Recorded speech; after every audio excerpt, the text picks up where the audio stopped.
माझ्या आत्म्यातनं निघालेली बद्दुआ ज्यांनी ज्यांनी मला छळलंय ना, त्यांना आत्ताच या 20 वर्ष म्हणजे मला छळल्यानंतर त्यांना ते भोगावं लागलेलं आहे. हा, ज्या घरातनं मला माझ्या जावेने काढून दिलं होतं ना रात्रीचं, माझा हिस्सा होता त्याच्यात, तिने दिला नाही मला. नवरा बेवडा ना, आई वडील गरीब, कोण बोलणार माझ्यामध्ये, मला हुसकून दिलंय घरात. तसंच ते बिराड घेऊन बिना प्लास्टरच्या रूम मध्ये मला ठेवलं. त्या रूमला दरवाजाला कडी नव्हती, आतून शेजारीच ठेवलं. पत्र्याची रूम, बाथरूम नव्हतं. सकाळी 5 वाजता उठून मला पुण्यासारख्या ठिकाणी, पाठीमागं घरं नव्हते, पडीक जमीन होती सगळी, ज्या रूम मध्ये मी राहत होते तिथं मला सकाळी 5 वाजता उठून आंघोळ करावं लागत होती, कारण त्या रूम मध्ये बाथरूम नव्हतं.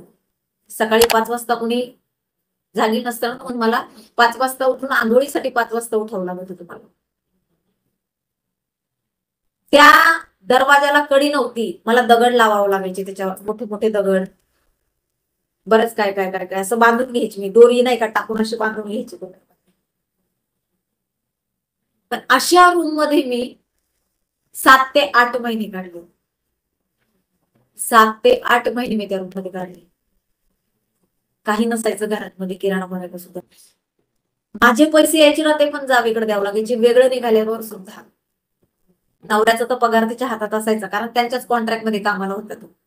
पण माझा पगार त्यावेळेला यायचा ना, मला किती 60 रुपये रोज होता त्यावेळेला. पहिला 40 होता, नंतर 60 रुपये होता, 50 की 60 रुपये होता असं काहीतरी. माझे ओव्हर टाइम वगैरे करून यायचे माझे पैसे. मग मी आपलं ओव्हर टाइमाचे पैसे तिला देत नव्हते किंवा तिला सांगायचे नाही, नाही का.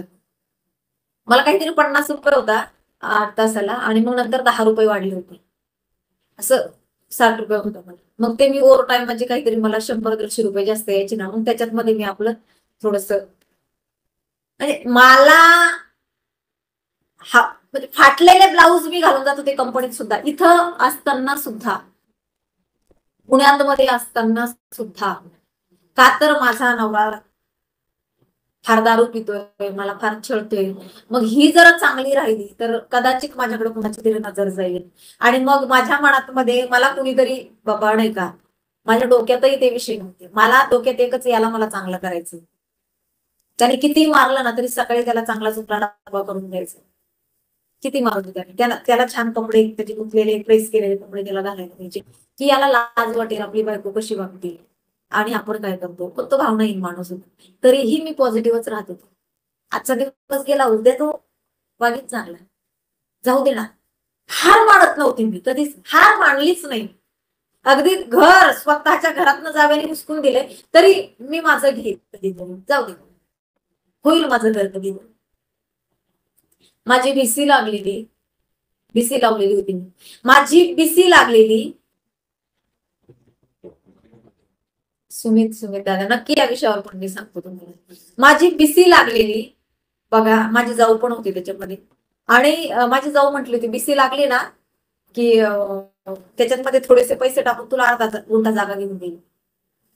नवऱ्याचे पैसे तिच्याकडेच असायचे, म्हणजे पैसे का देत नव्हती तर मला तुला जागा घेऊन द्यायची आहे, काही पैसे आम्ही टाकू त्याच्यात मध्ये, आणि काही तुझे पैसे असं तुला आम्ही अर्धा गुंठा जागा घेऊन.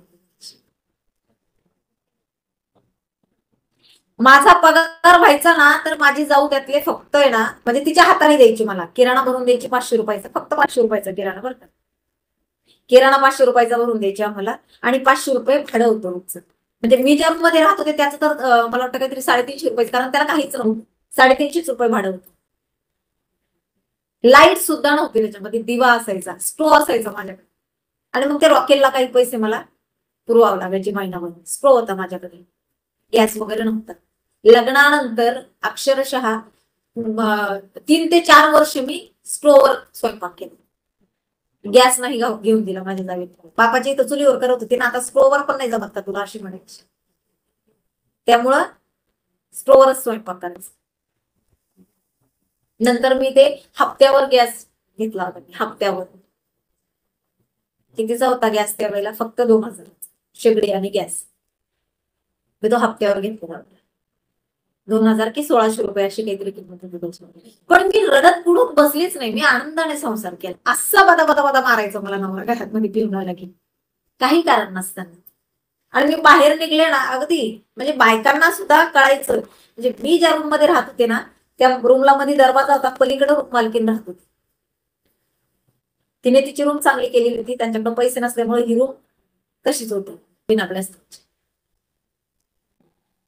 ती मालकीन ना, तिला पण ऐकायला जायचं. ती सांगायची माझ्या जावीला, पळ जाऊन, हो तुमच्या जावीला लय मार, हो तुमचा देव. माझी जाऊ म्हणायची मरू द्या, तिला तिचं तोंडलाही चालतं, तिला तसंच पाहिजे.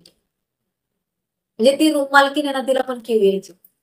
अक्षरशः त्या बाईने मला, बाथरूम नव्हतं ना, तर ती मला म्हणायची एक काम करत जा. ज्या वेळेला त्यांचे मिस्टर तिचे मिस्टर कुठेतरी बाहेर कामाला होते बहुतेक, ते घरी नसायचे, तर ती मला म्हणायची की माझ्या घरात मी नसतं इकडे येऊन तू आण. पण मी नाही जायची. मी आपलं रात्रीची लवकर उठायची 5 वाजता. मी असं साडीचं गोल राऊंड केलेलं होतं तिथं, अशा 4 काठ्या लावून आणि मी तिथं आंघोळ करायची लवकर म्हणजे इतक्या हालाकीचे दिवस मी काढले. सांगायलाच कोणी नाही. कुणाला सांगायचं? पॉझिटिव्ह राहा, नक्की आयुष्यामध्ये चांगल्या गोष्टी घडतील. आणि पॉझिटिव्ह कसं राहायचं, तर ऑलवेज बिलीव्ह, आपल्या मनाला सांगायचं चांगलं होणार, एक दिवस चांगलं होणार.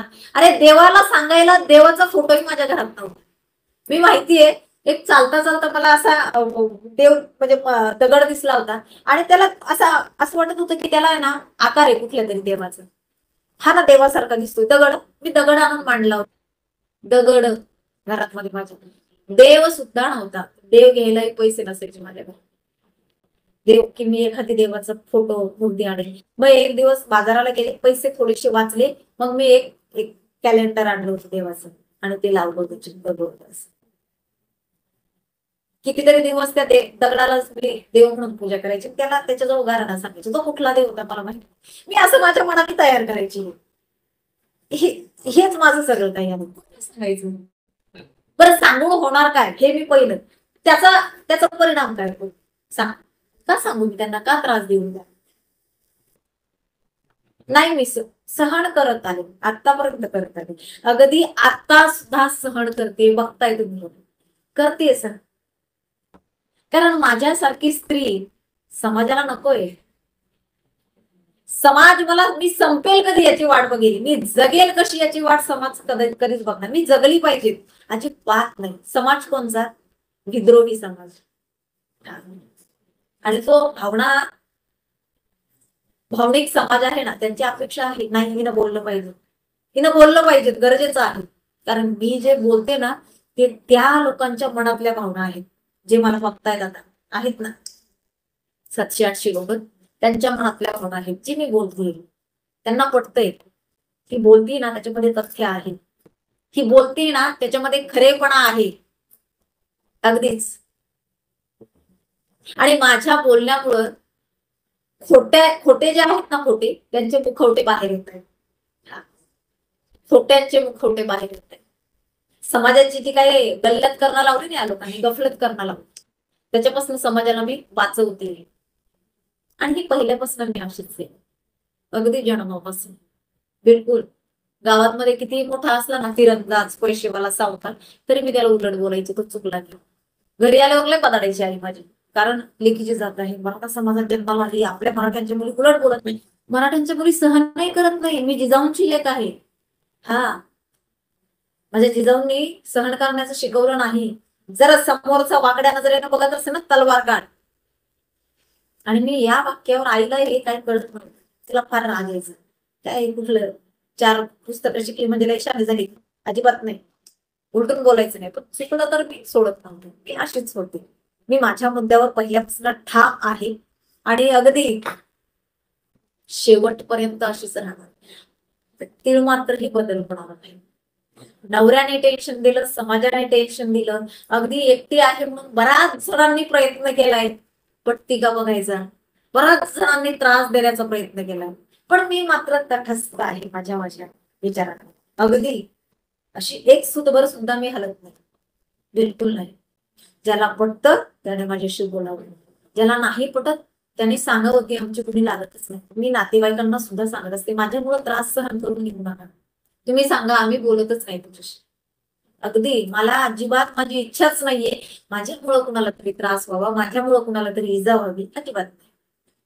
माझं कुणाशीच वैर नाही, पण जे चुकीचे आहे त्याचं मात्र मी भांड फोडल्याशिवाय राहणार नाही. समाजापुढे मी ते मांडत